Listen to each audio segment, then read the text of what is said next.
जय हिंद दोस्तों। 19 मार्च 2025 के करंट अफेयर्स का पहला और इम्पॉर्टेंट क्वेश्चन है, महाराष्ट्र में छत्रपति शिवाजी महाराज को समर्पित पहले मंदिर का उद्घाटन कहाँ किया गया है? आंसर हो जाएगा भिवंडी में। तो महाराष्ट्र के भिवंडी में छत्रपति शिवाजी महाराज का एक मंदिर बनाया गया है। इसका उद्घाटन किसने किया है? महाराष्ट्र के चीफ मिनिस्टर देवेंद्र फडणवीस जी ने। दोस्तों, यह मंदिर छत्रपति शिवाजी महाराज की वीरता, शौर्य और उनकी विरासत का प्रतीक है। इसका 42 फीट ऊंचा प्रवेश द्वार बनाया गया है, जो कि मराठा सैन्य स्थापत्य की भव्यता को प्रदर्शित करता है। बात करते हैं छत्रपति शिवाजी महाराज की, तो इनका जन्म हुआ था 19 फरवरी 1630 को। तो इनका जन्म वर्तमान महाराष्ट्र राज्य में पुणे जिले के शिवनेरी किले में हुआ था। उनका जन्म मराठा सेनापति साहजी भोसले के घर हुआ था। उनकी माता का क्या नाम था? जीजाबाई। छत्रपति शिवाजी महाराज ने 16 वर्ष की आयु में तोरना किला को जीता था। ये क्वेश्चन कई बार एग्जाम में भी पूछा गया है। छत्रपति शिवाजी महाराज के आध्यात्मिक गुरु का क्या नाम था? समर्थ रामदास। शिवाजी का निधन कब हुआ था? 1680 में, और इनका निधन हुआ था रायगढ़ में। दोस्तों, शिवाजी ने बीजापुर के सुल्तान सेनापति अफजल खान की हत्या 10 नवंबर 1659 को प्रतापगढ़ के किले के पास की थी। ठीक है, तो ये पॉइंट भी आप नोट कर लें। हाल ही में महाराष्ट्र के सिंधुदुर्ग में स्थित राजकोट किले में छत्रपति शिवाजी महाराज की प्रतिमा भी स्थापित की गई है। हाल ही में छत्रपति शिवाजी महाराज की बाघ नख, जिससे उन्होंने अफजल खान की हत्या की थी, वो यूनाइटेड किंगडम में था, उसको वापस लाया गया है। हाल ही में लद्दाख में 14,300 फीट की ऊंचाई पर पैगोंग झील में छत्रपति शिवाजी महाराज की प्रतिमा स्थापित की गई है। नेक्स्ट क्वेश्चन है, अंतर्राष्ट्रीय ओलंपिक समिति यानी इंटरनेशनल ओलंपिक कमेटी ने 2028 के ओलंपिक खेलों में किस खेल को शामिल किया है? आंसर हो जाएगा बॉक्सिंग।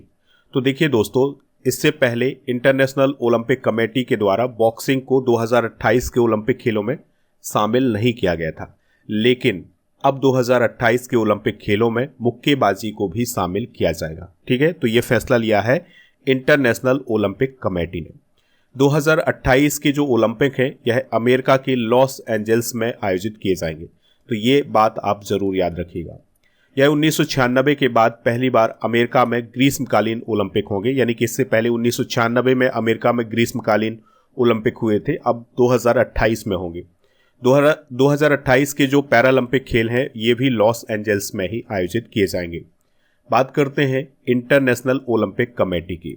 तो दोस्तों, इसका काम होता है हर 4 साल में ओलंपिक खेलों का आयोजन करवाना। 23 जून 1894 को इंटरनेशनल ओलंपिक कमेटी की स्थापना की गई थी, और इसकी स्थापना की थी वेरन पीरे डी कोवर्तिन ने। इसका मुख्यालय है लुसाने, स्विट्जरलैंड में। इसके वर्तमान में अध्यक्ष हैं थॉमस बाक। इसके आदर्श बाग कौन है? सिटियस, अल्टीसियस, फोर्टियस और कम्यूटेर। इसका मतलब होता है तेज, ऊंचा, मजबूत, एक साथ। प्राचीन ओलंपिक खेल की शुरुआत कब हुई थी? 776 ईसा पूर्व में, और ये ग्रीस के ओलंपिया में आयोजित किए गए थे। और पहले आधुनिक खेल आयोजित किए गए थे 6 अप्रैल 1896 को, और ये आयोजित किए गए थे ग्रीस के एथेंस शहर में। 2032 के जो ओलंपिक खेल हैं, ये ऑस्ट्रेलिया के ब्रिस्बेन शहर में आयोजित किए जाएंगे। ठीक है, तो देखिए 2024 के जो ओलंपिक खेल हैं, ये आयोजित किए गए थे पेरिस, फ्रांस में। 2028 के आयोजित किए जाएंगे लॉस एंजल्स, अमेरिका में, और 2032 के आयोजित किए जाएंगे ऑस्ट्रेलिया के ब्रिस्बेन शहर में। अगला क्वेश्चन है, भारत के किस राज्य ने मार्च 2025 से राज्य में आने वाले पर्यटकों पर प्रति व्यक्ति 50 रुपए का शुल्क लगाया है? तो ये काम किया है सिक्किम ने। तो दोस्तों, सिक्किम सरकार ने अभी हाल ही में ये फैसला लिया है कि जो पर्यटक सिक्किम में आएंगे, उनको प्रति व्यक्ति 50 रुपए का शुल्क देना होगा, और ये शुल्क 30 दिनों के लिए होगा। अगर आप 30 दिनों से ज़्यादा तक रुकते हैं सिक्किम में, तो आपको फिर से 50 रुपए देने होंगे। लेकिन बच्चों और जो आधिकारिक ड्यूटी पर लोग होते हैं, उनको इसमें छूट दी गई है, यानी कि उनको ये शुल्क नहीं भरनी पड़ेगी। बात करते हैं सिक्किम की। तो सिक्किम की जो राजधानी है वो है गंगटोक। वर्तमान में इसके मुख्यमंत्री हैं प्रेम सिंह तमांग, और गवर्नर हैं ओम प्रकाश माथुर। दोस्तों, यहाँ पर आप सिक्किम की लोकेशन देख सकते हैं। ये नेपाल, चाइना और भूटान से घिरा हुआ है। नामग्याल राजवंश ने 17वीं शताब्दी में आधुनिक सिक्किम राज्य की स्थापना की थी। सिक्किम के शासक चोंग्याल के नाम से जाने जाते थे, जो कि बौद्ध धर्म को मानते थे। दोस्तों, भारत की स्वतंत्रता के बाद सिक्किम भारत का संरक्षित राज्य बना था। फिर 1975 में सिक्किम को भारत का 22वां राज्य बनाया गया था और इसे भारत में शामिल किया गया था। अंग्रेजी, नेपाली, सिक्किमी और लेप्चा राज्य की आधिकारिक भाषा है। सिक्किम भारतीय राज्यों में सबसे कम आबादी वाला और दूसरा सबसे छोटा राज्य है। सिक्किम पूर्वी हिमालय का एक पार्ट है। दुनिया की तीसरी सबसे ऊंची चोटी कंचनजंगा सिक्किम में ही स्थित है। दोस्तों, सिक्किम के लगभग 35% क्षेत्र पर यूनेस्को की विश्व धरोहर स्थल कंचनजंगा राष्ट्रीय उद्यान फैला हुआ है। अगला क्वेश्चन है, हाल ही में चर्चा में रहा गोमीरा डांस किस राज्य से संबंधित है? तो यह पश्चिम बंगाल से संबंधित है। तो दोस्तों, पश्चिम बंगाल में चंचला काली माता पूजा के दौरान अभी हाल ही में गोमीरा नृत्य प्रस्तुत किया गया था। तो ये काफ़ी चर्चा का विषय बना हुआ था। दोस्तों, यह एक पारंपरिक लोक नृत्य है और इसको मुख्य रूप से उत्तर बंगाल के राजवंशी और पोलिया समुदायों के द्वारा किया जाता है। तो इस प्रकार से मुखौटे लगाए जाते हैं और फिर ये डांस किया जाता है। ठीक है, तो डांस का नाम जरूर याद रखिएगा, गोमीरा डांस। चलिए कुछ इंपॉर्टेंट डांस डिस्कस करते हैं, जैसे भरतनाट्यम तमिलनाडु से, कथकली केरल से। चलिए कुछ इंपॉर्टेंट डांस डिस्कस करते हैं जो कि आपके एग्जाम के लिए इंपॉर्टेंट है। तो भरतनाट्यम तमिलनाडु से रिलेटेड है, कथकली केरल से, कुचिपुड़ी आंध्र प्रदेश से, ओडिसी ओडिशा, कथक उत्तर भारत से, मणिपुरी मणिपुर से, सत्रिया असम से, बिहू असम से, कालबेलिया राजस्थान से, भांगड़ा पंजाब, गिद्दा भी पंजाब, नौटंकी उत्तर प्रदेश से, रासलीला उत्तर प्रदेश से, कजरी नृत्य ये उत्तर प्रदेश से संबंधित है, झूलन लीला ये राजस्थान, चक्री राजस्थान, छपेली उत्तर प्रदेश और भामा कल्पम आंध्र प्रदेश, टप्पेटा गुल्लू आंध्र प्रदेश और टिमसा आंध्र प्रदेश, कोलाट्टम ये भी आंध्र प्रदेश से संबंधित है, बिछुआ असम से और नट पूजा असम से संबंधित है, डाफ हरियाणा से, धमाल भी हरियाणा से, झोरा नृत्य उत्तर प्रदेश से और छरही उत्तर प्रदेश से और जट जाटिन ये बिहार से संबंधित है। नेक्स्ट क्वेश्चन है, थर्मल रिसर्च सेंटर का उद्घाटन कहाँ किया गया है? तो आईआईटी मद्रास में थर्मल रिसर्च सेंटर का उद्घाटन किया गया है और इसका उद्घाटन किसने किया है? इसरो ने। ठीक है, तो इसरो ने आईआईटी मद्रास की मदद से ये thermal research centre IIT Madras में स्थापित किया गया है और इसका नाम क्या रखा है? Shri S Ramakrishnan centre of excellence in fluid and thermal science research. दोस्तों, जो थर्मल रिसर्च सेंटर होते हैं ये ऐसे अनुसंधान केंद्र होते हैं जहां पर थर्मल यानी गर्मी से संबंधित विभिन्न क्षेत्रों का अध्ययन किया जाता है और उस पर शोध किया जाता है। कुछ इंपॉर्टेंट करेंट अफेयर्स डिस्कस करते हैं। तो आईआईटी मद्रास साल 2024 में राष्ट्रीय संस्थागत रैंकिंग फ्रेमवर्क यानी NIRF में समग्र श्रेणी में पहले स्थान पर रहा है। आईआईटी मद्रास ने तंजानिया में अपना पहला अंतर्राष्ट्रीय परिसर स्थापित किया है। आईआईटी मद्रास ने स्वदेशी आत्मनिर्भर मोबाइल ऑपरेटिंग सिस्टम भार OS डेवलप किया है। आईआईटी मद्रास ने पहला स्वदेशी मोटर चालित व्हीलचेयर नियो बोल्ट डेवलप किया है। दोस्तों, अभी हाल ही में आईआईटी मद्रास ने मौसिक माइक्रो प्रोसेसर डेवलप किया है। इसरो और आईआईटी मद्रास के द्वारा स्वदेशी semiconductor chip RISC controller for space application यानी IRIS डेवलप की है। अगला क्वेश्चन है, किस शहर में मानव कोरोना वायरस HKU1 मिला है? आंसर हो जाएगा कोलकाता में। तो दोस्तों, कोलकाता में मानव कोरोना वायरस यानी HKU1 का एक मामला पाया गया है। तो एक महिला को ये वायरस पाया गया है, लेकिन जो डॉक्टर्स हैं या जो विशेषज्ञ हैं उनका कहना ये है कि ये कोई नया वायरस नहीं है, पहली बार इसे 2005 में पहचाना गया था। और दोस्तों, इसके लक्षण कोविड की तरह ही है, जैसे सर्दी जुकाम होता है उसी प्रकार के इसके लक्षण भी हैं। अगर इसका कोई गंभीर मामला हो जाता है, वैसे ये खतरा पैदा नहीं करता है कोरोना की तरह, लेकिन अगर कभी गंभीर मामला हो जाता है तो इससे निमोनिया जैसे लक्षण बन जाते हैं। कुछ इंपॉर्टेंट करेंट अफेयर्स डिस्कस करते हैं। तो रवांडा ने मारबर्ग वायरस के प्रकोप की समाप्ति की अभी हाल ही में घोषणा की है। चांदीपुरा वायरस साल 2024 में गुजरात, राजस्थान, मध्य प्रदेश में फैला हुआ था। WHO ने कोरोना वायरस के लिए एक वैश्विक नेटवर्क बनाया है जिसका नाम है कोवीनेट। ऑक्सफोर्ड विश्वविद्यालय के वैज्ञानिकों ने घातक निपाह वायरस के लिए पहला मानव वैक्सीन बनाई है जिसका नाम है CHAdO*1 निपाह बी। हाल ही में चीन में अभी हाल ही में चाइना में ह्यूमन मेटान्यूमो वायरस यानी HMPV वायरस पाया गया था। इसके कुछ मामले इंडिया में भी पाए गए थे जो कि बच्चों को प्रभावित कर रहा था। अगला क्वेश्चन है, केंद्रीय वित्त मंत्री निर्मला सीतारमण ने किस योजना के लिए एक मोबाइल ऐप लॉन्च किया है? आंसर हो जाएगा PM इंटर्नशिप योजना। तो इस मोबाइल ऐप के माध्यम से PM इंटर्नशिप योजना के लिए आवेदन करना बहुत ही आसान हो जाएगा और दोस्तों जो आवेदन की प्रक्रिया है उसको भी सरल बनाया गया है इस ऐप के माध्यम से। इसके अलावा आप इसमें रजिस्ट्रेशन भी कर सकते हैं PM इंटर्नशिप योजना के लिए। PM इंटर्नशिप योजना की बात करें तो अगर किसी उम्मीदवार का इसमें चयन होता है तो केंद्र सरकार की ओर से 4500 रुपये और कंपनियों की तरफ से कॉरपोरेट सामाजिक उत्तरदायित्व फंड से 500 रुपये मिलेंगे। इस प्रकार से 5000 रुपये का स्टाइपेंड मिलेगा। यानी कि अगर किसी कंपनी में आप काम करते हैं और काम सीखते हैं तो केंद्र सरकार की तरफ से 4500 रुपये दिए जाएंगे, कंपनी की तरफ से 500 रुपये। इस प्रकार से दोस्तों आपको 5000 रुपये का स्टाइपेंड प्रदान किया जाएगा। चलिए कुछ इंपॉर्टेंट ऐप और पोर्टल डिस्कस करते हैं। तो इस्पात आयात निगरानी प्रणाली 2.0 पोर्टल इस्पात मंत्रालय ने लॉन्च किया है। वॉलेट ऐप गूगल ने, संज्ञान ऐप RPF ने, सारथी 2.0 ऐप सेबी ने, प्रवाह पोर्टल RBI ने और बूथ राबता पोर्टल पंजाब सरकार ने, अनुवादिनी ऐप केंद्र सरकार ने, money to India app ICICI bank ने, संभव ऐप इंडियन आर्मी ने और भूमि राशि पोर्टल सड़क परिवहन और राजमार्ग मंत्रालय ने। इसके अलावा दोस्तों अभी हाल ही में RBI डाटा ऐप को लॉन्च किया गया है RBI के द्वारा। अगला क्वेश्चन है, भारत ने 2015 से लेकर 2024 के बीच विदेशी सैटेलाइट लॉन्च करके कितनी कमाई की है? आंसर हो जाएगा 143 मिलियन डॉलर की।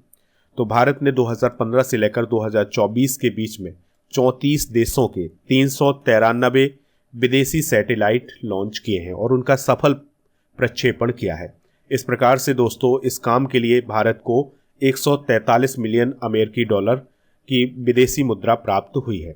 और इसरो के द्वारा ये जो सैटेलाइट लॉन्च किए गए हैं ये PSLV और LV-M3 और SSLV के द्वारा प्रक्षेपित किए गए हैं। तो सबसे ज़्यादा हमने सैटेलाइट प्रक्षेपित किए हैं अमेरिका के 232, UK के 83 और सिंगापुर के 19 सैटेलाइट लॉन्च किए हैं। ठीक है, तो ये पॉइंट भी आप नोट कर लें। आपसे ये भी पूछा जा सकता है क्वेश्चन कि 2015 से लेकर 2024 के बीच में इसरो के द्वारा किस देश के सबसे ज़्यादा सैटेलाइट लॉन्च किए गए हैं? तो वो अमेरिका के लॉन्च किए गए हैं 232। अगला क्वेश्चन है, राजीव युवा विकासम योजना किस राज्य में शुरू की गई है? तो यह योजना तेलंगाना राज्य में शुरू की गई है। तो तेलंगाना के जो चीफ मिनिस्टर हैं A रेवंत रेड्डी जी, उनके द्वारा इस योजना की शुरुआत की गई है। इस योजना के माध्यम से SC यानी कि अनुसूचित जाति, अनुसूचित जनजाति यानी ST, पिछड़ा वर्ग यानी BC और अल्पसंख्यक समुदाय के जो युवा हैं उनको अपने रोजगार के लिए ऋण प्रदान किया जाएगा। तो लगभग 5 लाख बेरोजगार युवाओं को इसका लाभ होने वाला है। राज्यों की कुछ प्रमुख योजनाएं डिस्कस करते हैं। जैसे अभी हाल ही में महिला समृद्धि योजना दिल्ली में शुरू की गई है जिसके माध्यम से महिलाओं को प्रति माह 2500 रुपये प्रदान किए जाएंगे। मुख्यमंत्री मछुआ समृद्धि योजना मध्य प्रदेश में शुरू की गई है।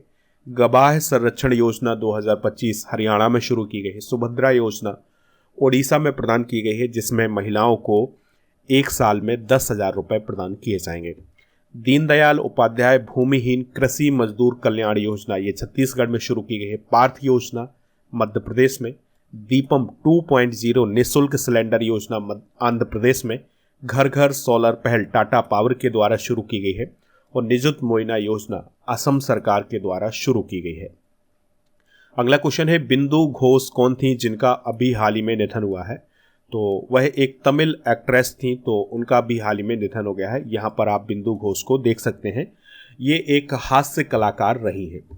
दोस्तों चलिए कुछ इंपॉर्टेंट निधन डिस्कस करते हैं। तो पूर्व केंद्रीय मंत्री देवेंद्र प्रधान जी का निधन हो गया है। दोस्तों देवेंद्र प्रधान जी को आप यहाँ पर देख सकते हैं। अभी जो वर्तमान में भारत के शिक्षा मंत्री हैं धर्मेंद्र प्रधान जी, उनके पिताजी हैं देवेंद्र प्रधान जी, तो उनका भी हाल ही में निधन हो गया है। और देवेंद्र प्रधान जी भी पूर्व केंद्रीय मंत्री हैं। हाल ही में प्रख्यात ओडिया कवि रमाकांत रथ जी का निधन हुआ है। पूर्व भारतीय ऑलराउंडर सैयद आबिद अली का अभी हाल ही में निधन हुआ है। पूर्व मंत्री और बीजेडी के नेता अनंत दास का निधन हुआ है। ऑस्ट्रेलिया के महान टेनिस खिलाड़ी फ्रेड स्टोल का अभी हाल ही में निधन हुआ है। महान स्पिनर पद्माकर सिबालकर का निधन हुआ है और प्रख्यात चित्रकार हिम्मत शाह का अभी हाल ही में निधन हुआ है। बढ़ते हैं अगले क्वेश्चन की तरफ। तुलसी गाबार्ड किस देश की खुफिया प्रमुख हैं जो भारत की यात्रा पर आई हैं?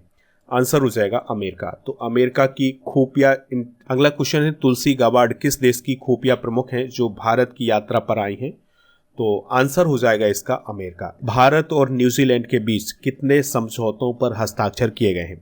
तो अभी हाल ही में भारत और न्यूजीलैंड के बीच 5 एग्रीमेंट पर हस्ताक्षर किए गए हैं।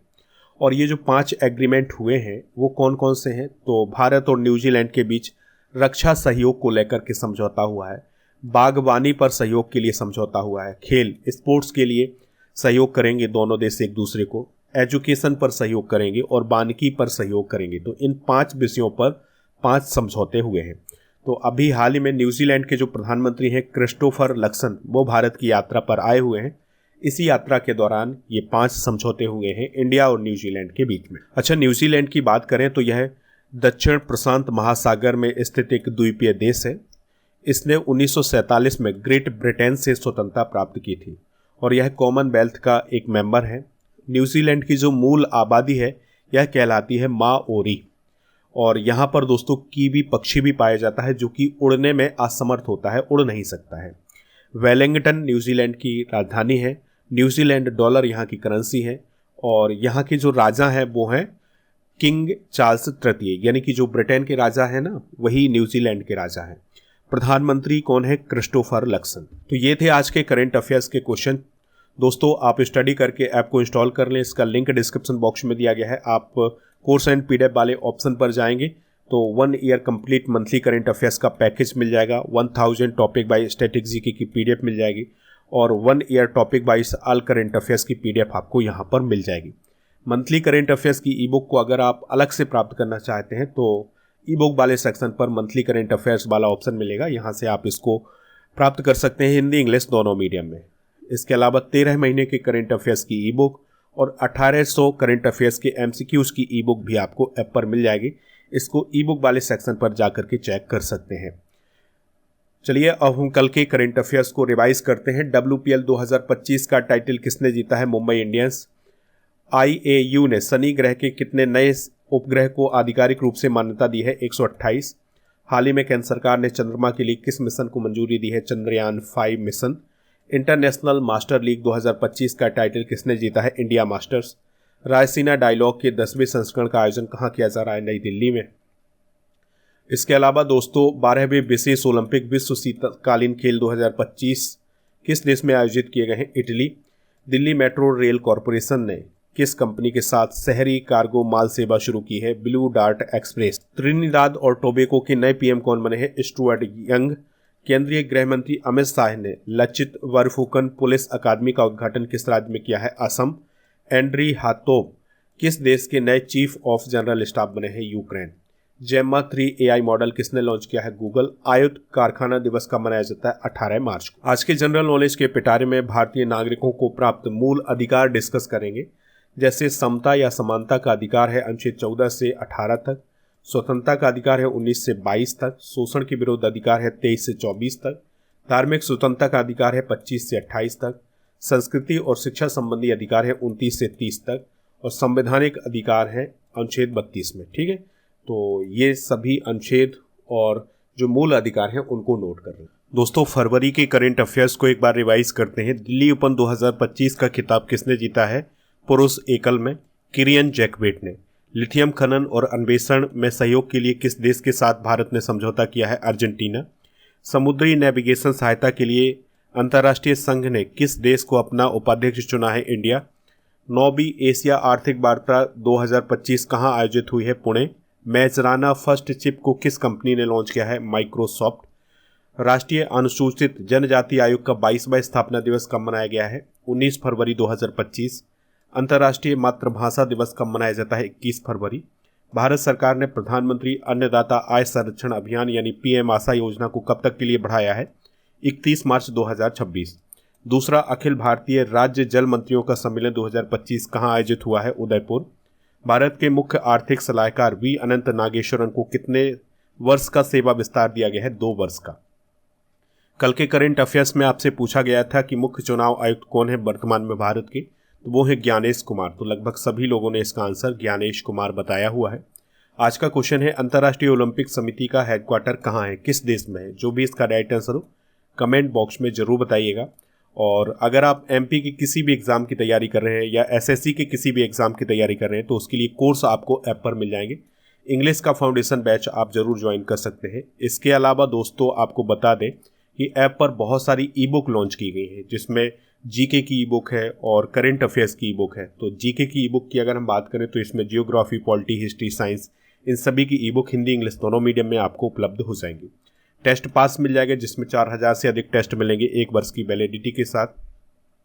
और दोस्तों आपको ये सभी बैच भी ऐप पर मिल जाएंगे, जिसमें जीके जीएस का फाउंडेशन बैच है और MP TET, Vyapam, banking, railway, English, SSC, इन सभी के लिए फाउंडेशन बैच आपको ऐप पर मिल जाएंगे।